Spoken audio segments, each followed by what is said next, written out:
Abundance for your life.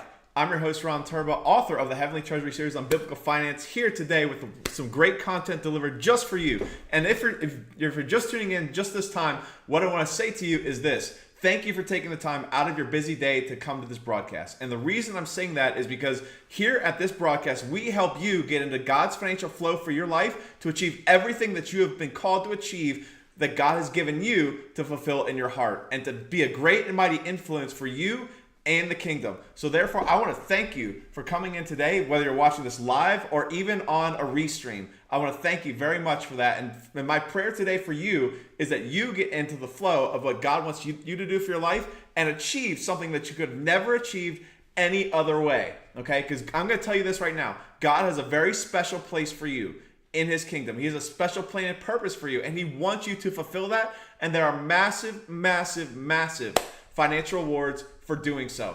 With that being said, I'm so thankful today. And if you haven't heard, it is the first Tuesday after the first Monday in November, which means, yes, there is an election today. Okay? And the reason I'm putting this out there is not clickbait. I promise you. I went into the voting booth today and I did exactly what the title says. I promise you I did. Okay? And I'll get to that in a second. But today, when I'm talking about voting, I'm talking about the presidential election. Okay? And here I want to make very clear on this broadcast, we do not talk about in any way, shape, or form politics, political issues, nothing. And today is going to be that same thing. Why? Because it is a distraction from getting you onto the path that you are supposed to be on with your life. And one of the things that really hit me today is that I was literally in the line getting ready to vote. And again, I live in a very rural part of the country. Okay? And there are a lot of old timers out here, people who are very wise, people who have literally lived here for their entire life. And they haven't moved anywhere else. I've never seen anything like it. I've been to a lot of small towns in my life. I will tell you that this is one of the first ones that we have been to and thankfully moved to, where people have literally not moved out because they just love the environment here. And it's great. I love it, and we fit in very well. And, you know, even though we haven't been here for too long, the locals really aren't trying to kick us out or anything like that. But one of the things is that one of the contractors that we've used on our house was behind me as I was going in to vote. And the first thing he says after we exchanged pleasantries was, "Here we go again," as if here, like, it's just some task that we're supposed to do every 4 years is to go into the voting booth and just somehow get in there and everything's going to be hunky-dory after the end of it. Well, I could tell this guy's a little bit older than I am.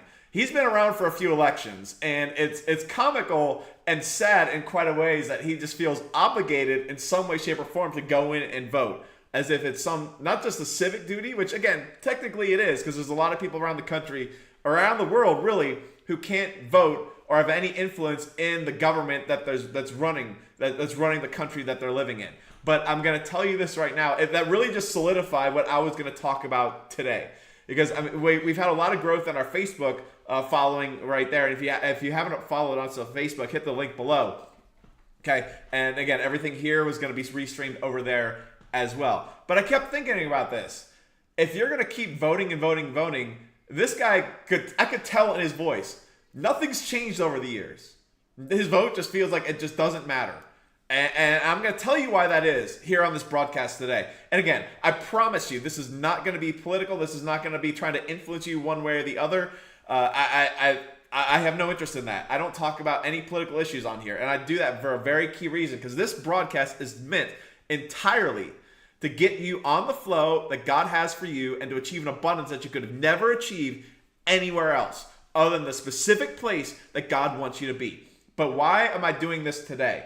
Because I understand that there are a lot of people out there right now who are extremely anxious about the results of what they're going to wake up to tomorrow if the election is decided by this time tomorrow, which it may or may not be. Regardless, there are a lot of people anxious about that. And I think about this for a second.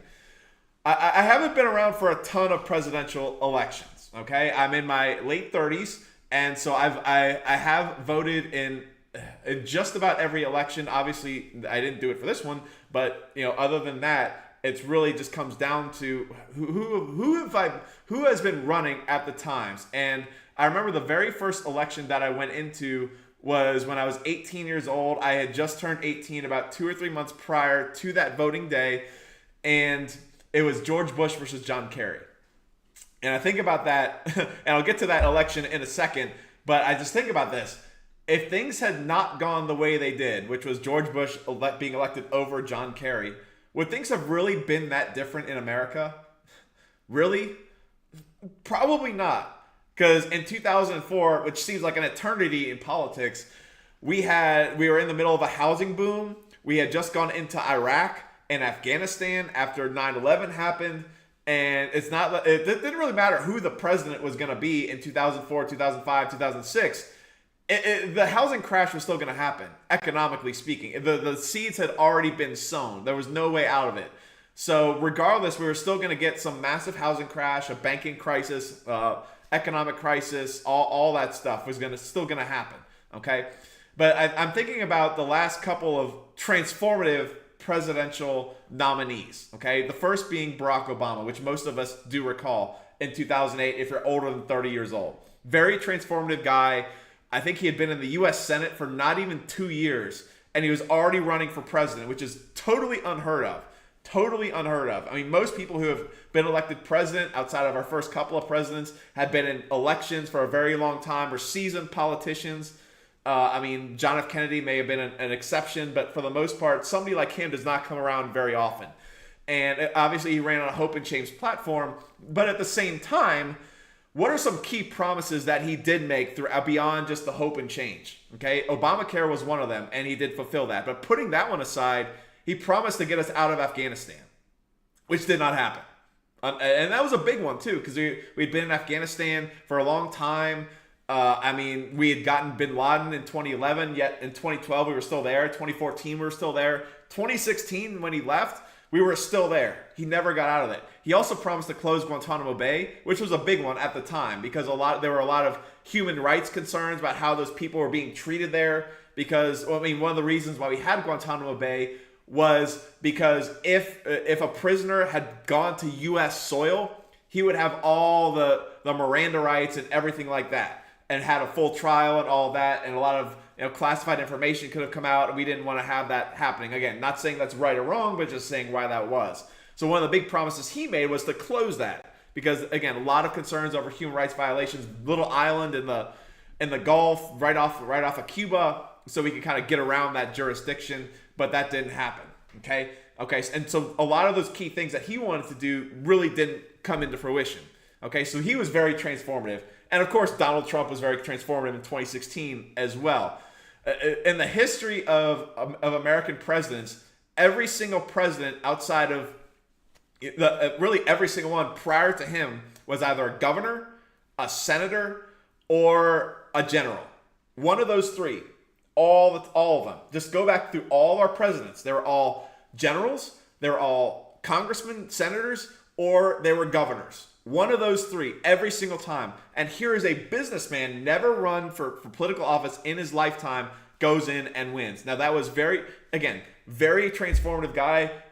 People did not like how he spoke. Some people liked how he spoke. It was very different. Okay, and what was his biggest campaign promise? Just think about this for a second. Back to 2016. Whether you like him or not, what was his biggest campaign promise? Every single rally that he went to in 2015, 2016, build the wall, build the wall, build the wall. Okay, but and remember, this guy is a real estate developer for 40 years, second generation real estate developer. Okay, he's gone through and built some of the greatest high rises around the world, particularly New York City. Not an easy place to build. Okay, and just think about that. He's a real estate developer. He doesn't have to deal with electric, plumbing, jurisdictional nonsense, air rights. I mean, he has to deal with that in New York City. Doesn't have to deal with any of that. Just has to build a standing structure with no one else around him across our southern border. And when he left the first time in 2020, when he went out, not even 20% of the wall had even been built. Okay, and most of it was replacement fencing. So his big campaign promise didn't really fulfill. So why now do we talk about today? Just think about this. Of all those elections in the past and all the sort of transformative candidates who are going to do things differently, shake up things, how many of that actually alters the course of our country? None. Zero. Okay? Now, yes, you could probably look back today and think things would be different if Hillary got in. And they probably would have. But 30 years from now, you go back and look at 2016, would anything really have been different? Probably not. Okay? I'm looking back 20 years ago to that election that I was just speaking about, my first election. Is anything going to change? Is anything really going to change if one guy gets in over the other? No, it wasn't. Okay? Why is that? You're going to find out today, and why I have mentally checked out of everything political basically ever. And again, a lot of it's entertaining. A lot of it at times can be emotional because issues are going to look at on paper. But when we actually talk about them, they're very emotional issues. For example, abortion is a big one. Okay? A lot of people are very emotional about that. Some people will say, I'm for it, I'm against it, and it looks on paper, these are my policy positions. But when you speak to somebody in person, it is very, very emotional, particularly when it comes to your finances also. Because every single candidate is going to affect someone's finances in some way, shape, or form. Okay? Now, it's not going to be a lot as much as you think. But a lot of the times, if somebody raises taxes, lowers taxes, or even what I'm talking about is talking about your finances. It's going to be emotional. And at times it can be it can struggle a lot, because I talk to a lot of people about their own personal finances in my walk of life, and most of the times it's not a pretty conversation. It is. And so when it comes up in politics, compounded on top of that, they're very emotional. And so I can understand why people are getting involved from an emotional perspective when it comes to a presidential election. But I am here to tell you right now, if you're going to get to your next level with God, you've got to exit. You've got to exit. And I'm going to tell you why very clearly. And I'm going to think about, okay, if I'm going back to the key question, if in 2004, if somebody else got elected, was anything a bit different? No. Why is that? Well, I got keyed into the Bible, and I found a couple of key verses that are really going to tell you who really runs your country. Who really runs your country. Doesn't matter where you are. You're in America, North Korea, Russia, Brazil. Doesn't matter. What I'm going to tell you right now is who really runs your country, and it's not your president. And I'm going to tell you why right here. And this alone checked me out. It checked me out. Okay? And I've been so focused on what God has been calling me to do, what God has focused on me to do, and all of that. Okay? So I'm going to tell you this right now, and hopefully today you're going to get a transformative emotional message that's going to get you on the right path for you financially. Hey, how's it going? Great to see you first time. Angie, buddy, good to see you. Okay, hopefully you're going to get something out of today. I know it's a very emotional time for a lot of folks, but again, this is going to be very, very different. Promise the title is not clickbait. Okay? All right, so biblically speaking, who runs your country? Let's start with this. Okay? I'm going to start with this right here. This is Deuteronomy 15:6. All right, so let me read it for you. If you look at the first part, it's in Hebrew because the translation I use keeps the Hebrew names. Okay, so Deuteronomy 15:6 says this: "For Yahweh your Elohim shall bless you as he promised you, and you shall lend to many nations, but you shall not borrow, and you shall rule over many nations, but none shall rule over you." Think about that. Moses is telling the Israelites how to run somebody's country, how to take it over. Okay? You shall rule over many nations, but none shall rule over you. And what is immediately before that? You shall lend but not borrow. Okay? And guess what? He says it again. This is Deuteronomy 28:12 and 13. Okay? So God opens to you his good treasure, the heavens, to give the rain to your land in its season, and to bless all the work of your hands. And you shall lend to many nations, but you shall not borrow. And God shall make you the head and not the tail. And you shall be on top, but not beneath, if you obey the commands of Yahweh your Elohim, which I command you today to guard and to do. Okay, so what is he saying? In that 13th verse right there, you shall be the head and not the tail. If you are the head, is anybody above you? No. A president is not above you. A Supreme Court is not above you. A congressman is not above you. A senator is not above you. Your boss is not above you.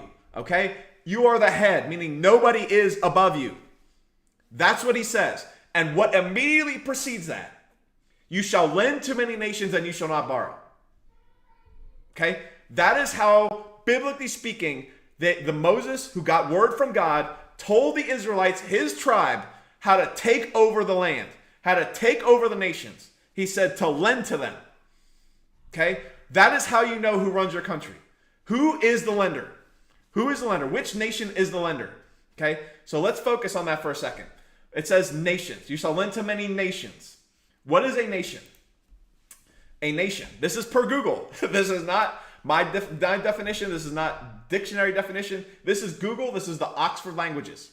Okay, apologize. That is the dictionary. Okay, a large body of people united by common descent, history, culture, or language, inhabiting a particular country or territory. So a group of people all united by a common bond which cannot be undone, because blood relatives are a bond that you cannot break, regardless of how much you like it or don't like it. Okay, so what does this mean? A nation. Okay, so a group of people that is not an individual. An individual cannot do this. It has to be a united, cohesive group of one. That is a nation. And that is how a nation rises and is able to lend, because you cannot have one nation where everybody's doing their own random individualism. The rugged individual is not how you conquer a nation. You conquer a nation with a cohesive unit of blood relatives, all coming from a common descent, where you share your history, your language, and your culture, which creates a common bond which cannot be unbroken by anybody else. No law can break it. Nothing else. Nothing else can break it. Okay? So a nation, you shall lend to many nations, but you shall not borrow. Okay? You lend to many nations. Okay? So basically what we're saying from biblical perspective is, okay, who owns the debt? That's really who runs your country. Who owns the debt? Okay? And we're going to show that to you right here. So think about this for a second. Do you have a dollar bill out? Any of you? I'm looking. I don't have one in my. I just used all my cash recently. But just think about this for a second. Pull one out if you have one. Pull one out if you have one, and look at it. Okay? It's gonna say. It does not say American dollar. Here's what it says on it. It does say dollar on it, but it's very different than what you think. Okay? Here it is. Here's an image of a dollar. At the very top, what does that say? Federal Reserve note. What is a note? Do you have a car note? That's a debt. That's right. That is a debt that you're carrying in your hand. It is a debt that you owe to the Federal Reserve. Now, I'm not going to get into how that happened. Okay, Federal Reserve's been around since 1913. They were originally created as a lender of last resort because prior to that, every bank lent its own notes. And so to prevent banks from quote unquote failing at the time, they wanted to create a central bank where if a bank failed, this bank could step in and lend its notes. Okay, that's how these notes got into circulation. That's how, again, not getting into massive monetary policy here, but just understand that the money you're carrying is a note. It is a debt. Okay, so who owns all the debt in America? Which you just said, Deuteronomy 15:6. Who owns the debt? Who owns the debt? Okay, the Federal Reserve. That's really who runs the country. That's who runs the country. Okay, why? Because Deuteronomy 15:6 just told us. They did. Okay, so let's go on from here. How does this affect you, and what do we do from here? Okay, so I want to focus on a couple of different things. Okay, what I want to do is kind of go down. I don't want to go on a rabbit trail per se, but I do want to highlight a couple of very key things when it comes to this. Okay, so and again, this is very, very important, and this is going to help you immensely get out of the political wheelhouse that you get in every single day. I know a lot of you right now are on Twitter, you're on Facebook, you're on TikTok, seeing all these political ads, do this, do this, do this, and it's just emotionally driving you nuts. And guess what? All it is a big distraction. It's a big distraction. This alone is going to help you get out of that distraction and get on a good path. It is. So if the nation that lends the money is the one who runs the country, okay, and the one who runs the country is the Federal Reserve. So money, your money. This. Now again, this is America specifically. Okay? This is owned by Federal Reserve. Okay? So if the Federal Reserve is the one who owns the debt and they're the ones that run the country, Who owns the Federal Reserve? Okay? By definition, if you go back and look at the law that put them in, that's owned by the banks. All the banks have basically a continued voting, basically, of the Federal Reserve. So the Federal Reserve is owned by the banks. Okay? This is America, remember. Okay? All right. So if the banks are the ones that own the Fed, and the Fed owns your money, which is a debt, who owns the banks? There's your answer. Right there. Runs the country. Right here. Is that the president? No. Is that the Supreme Court? No. That's your congressman? No. Your senator? No. Your local sheriff? Nope. That's who runs your country. Right there. Doesn't matter who you elect. Neither Kamala Harris or Donald Trump are going to do anything about this. So no matter who you elect, the general course of our country is not going to change. This is going to get you out of politics. I don't care how well you can speak. I don't care how well you can know the issues. I don't care how well you can debate somebody. I don't care what kind of arguments you get in at Thanksgiving. Tune it out. Doesn't matter. It's not going to affect you one hill of beans. I hope you know that. And I hope you get this through your head right now. Okay? And I'll tell you this right now. My mom and I were having a discussion about a week ago about who she's going to vote for. We very rarely talk about this. Okay? And she had legitimate concerns of who to vote for. She really generally wasn't sure. Most of the time, she knows who she's going to vote for months in advance. And it's not even close. This time was very different. I'm thankful that my mom is around. Thankful we get to talk. I'm really hopeful that she gets to see us for Thanksgiving. All that stuff is great. Okay? But I think about this, and she was telling me, well, I don't want to vote for this person because of this. I don't want to vote for this person because of this. And I said, why don't you just not vote? And she says, well, I've never really done that before. People act like voting is an obligation. Not voting is also a vote. Not voting is also a vote. Okay? All right? Just think about that for a second. Not voting is a vote. Not voting is saying, I have no confidence in the system to do anything for me. I have no confidence in the system to help move our country forward. None whatsoever. That is a vote. Okay? That's the vote that I cast. Okay? Because I know no matter who gets in, whoever wins, Donald Trump, Kamala Harris, Daffy Duck, Santa Claus, Scuba Steve, doesn't matter. None of that is going to change one iota of the direction of our country. Not one. Not one. So when you finally realize this, you're going to understand very clearly that you got to do something. You got to do something. Okay?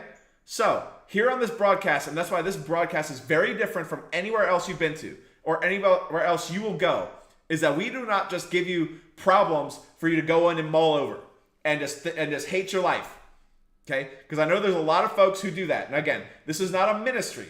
We are not ministers here, but we are speakers of the word. Okay? We understand the word. We believe it clearly from start to finish. Okay? And I want you to understand that we're going to give you things to do and skill sets to learn to be able to help achieve all that you can. And a lot of times that's difficult for a lot of people. It is. It's very difficult for a lot of people. But here, coming from somebody who's in the marketplace, hopefully it'll give you some better perspective on how you can move forward with your life and give you specific skill sets to do that. So now that you know that your vote is not going to mean a hill of beans difference, what do you do about it? Okay? All right? And again, this is not just some political thing. I mean, just I was gonna show something here. I don't think I'm going to about really a political item that's really gonna show the highlight of this side or the other. It's not worth it. Okay, it's really not. So what do you do from here? So the number one solution that comes from this is twofold. Number one, you can find out who they are. Who the nation who runs our country, who owns the banks and all that, and try to quote spread the message, try to tell people who they are, and go down the rabbit hole of who did what to get the Federal Reserve started and all that stuff. Good luck with that. Okay? Because the people who own the media are not your friends. They're not helping you. When is the last time you, as a believer, looked onto the news media and got something that helped you with your walk of life and the walk that God has for you? None. You're not going to find it. You're not going to find it whatsoever. All right? So what do you do from here? I mean, you can go that route. A lot of people do. But the problem is it's going to lead you to depression because you're going to be trapped.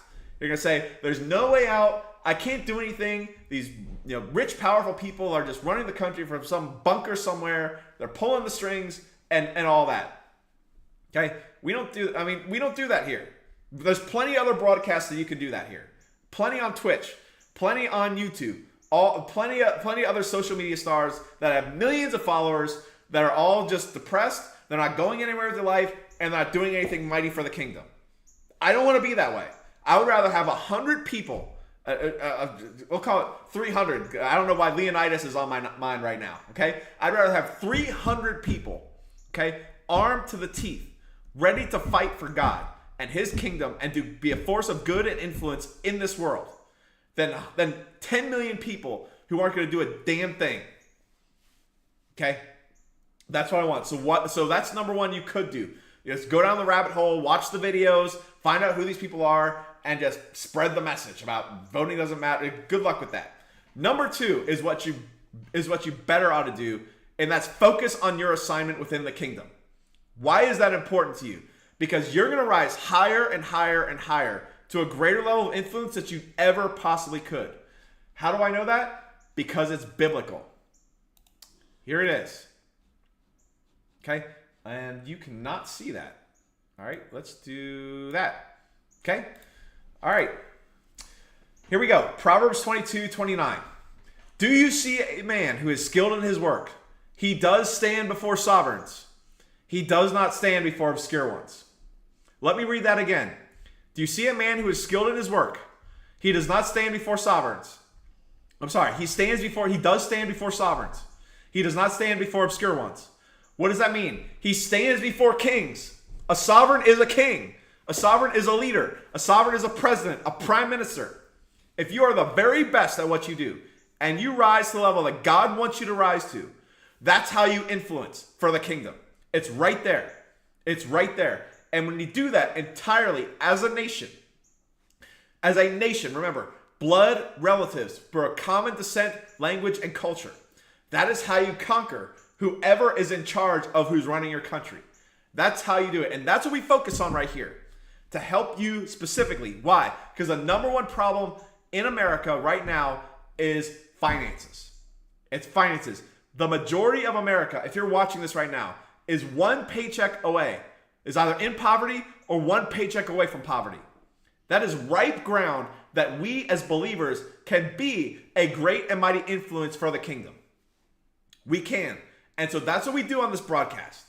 All right? So you got to focus on your assignment, understand what it is, and get going so you can be the one who stands before the kings with the influence that God has given you and the boldness and the courage to be able to do so. That's how you do it. I don't care if you're a musician.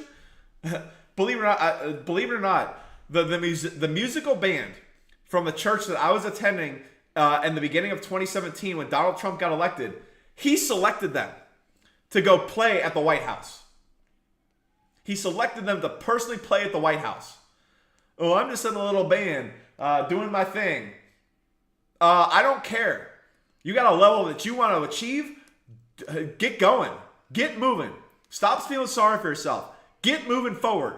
There's a place for you in the kingdom that is mighty and influential. And this is how you do it. This is how you do it. Okay?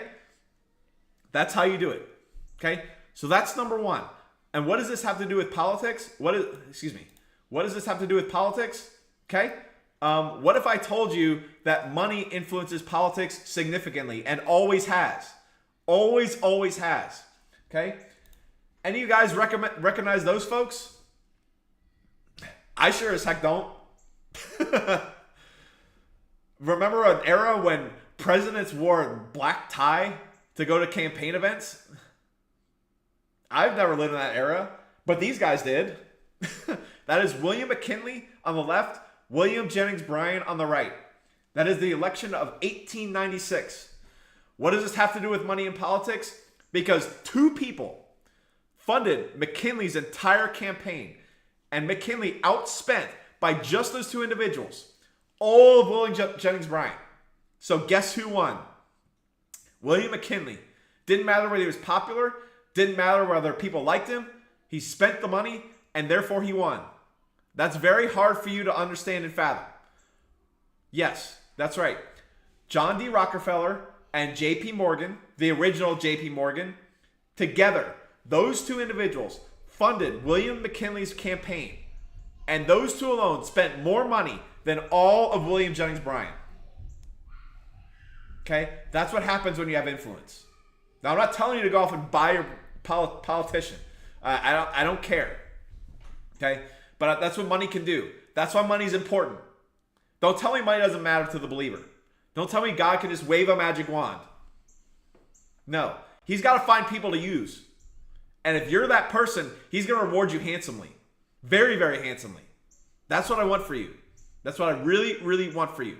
Okay? I really, really, really want that for you and your life. And that is my life's mission. To help you get on that path. Okay? All right? You want something modern? Here you go. What if I told you that there's a 95% chance that I know who's going to win your House election? Your House congressional race. 95%. I look at one thing alone. Not demographics. Not the issues at hand. Not our national debt. Not whether they're D or R's. How much money they spend. The candidate that spends the most money has a 95% chance of winning. 95% chance of winning. Elections take resources. They do. Okay? They do. So just think about that for a second. Do you want to be the guy who just prays every day, the broke guy who prays on the first Tuesday of November? If you want to be the broke guy who prays, and is God heal our land, God put the right people in, God you're over the hand, or you can get serious about your endeavors and start doing something about it. What do you want to do? What do you want to do? Okay? I'm in the latter. I'm in the latter. Right? When I go to work every day, when I go into our business endeavors every day, I'm fighting for the kingdom. I'm fighting for the kingdom, and I'm fighting hard. Okay? Because that's money that's going to be used for good. For the good of my nation, for the good of my God, for the good of my brothers and sisters, my countrymen. That's what I'm going to war for every single day. Every single day. Okay? And I hope you are too. I hope you are too. Okay? And I'll just close out with this. I think about all the presidential elections that I've gone through since I first entered the marketplace. All right? And so I first entered the marketplace in Bush 43's second term. All right? And I think about what I was doing at the time and how much money I made. And then Obama gets elected. I made more money under Obama than I did under Bush 43. Then Obama gets reelected. I made more under Obama's second term than I did under his first term. Donald Trump gets elected. I made more money under Trump than I did under Obama. Joe Biden gets elected. Then I make more money under Joe Biden than I did under Trump. Whoever wins this election, if God continues to have his hand on my life, I'm going to have greater income today, greater income 4 years from today than I did today. All right. And I'm also going to tell you that 20 years from now, if you're watching this video, it's not going to make a hill of beans difference who wins. The direction of our country is not going to be affected by a presidential election, especially this one. Okay? So once you realize that, then you have an opportunity to step out of the distractions and into the flow that God has for you. And here on this broadcast, we give you tips and tricks every single time we produce content for you to be able to get into God's financial flow for your life. We do. And I want to make crystal clear that we're going to do everything in our power to help you do that. Okay? We got plenty of resources. We've got, number one, we've got free content on our YouTube channel. A lot of it. A lot of it has been recorded over many, many months, but every single one is fresh content. It's going to be delivered just for you, and it's going to be timely just for you and your purpose for whatever you have to do. Okay? Number two, I have a book right there. All right? Right there. Heavenly Treasury. Volume 1 is out now. You can go ahead and buy it. Barnes & Noble. The link is in the description below. Now, I personally self-published that book out of our own resources, thousands of dollars to be able to do that, and I don't take any money from that book if you buy it. I just got my first royalty check today from it, actually. It was pretty surreal to see that. And every single dime of that is be given away. 10% off the top to my local church, and then 90% straight to the poor. Okay? For people who truly cannot help themselves. So again, I have no financial obligation, no financial self-interest in that book. Yes, I want my influence to grow. I do. That's selfish. I understand, but all of us are selfish to a point. But that book is there for you. It's there for you. Okay? To be able to get the fear of the Lord in you so you never leave what God has called you to do. You never ever leave under any circumstance. That's my goal for you. Okay, so you got plenty of things to do. All right, our email address is below in the description as well. If you have any questions or concerns, but my goodness, you have an opportunity to live a great, phenomenal, blessed life. Okay, because every single person right now who's anxious about the election, they're going to be disappointed when the results come in, or they're going to be disappointed a year or two from now when they finally realize, wait, the candidate I elected is not the candidate that I expected. Why? Because they don't run the country. And I just told you exactly who does. Okay? So, that's my goal for you today, is to get out of that political mindset and into the flow that God has for you, which is your assignment, which is your purpose, and which is where you will be able to achieve a life and a financial future that you could never achieve otherwise. Okay? Hope today was a great content for you. Hopefully you got some value out of it today. I'm very thankful that you're able to take some time to join with us. Again, next steps, if you want, is the book. You got broadcasts. You got everything there, okay, to help you do what you have been called to achieve, okay? So with that being said, thank you so much for coming on today, and I'll see you very, very shortly. Take care, everybody.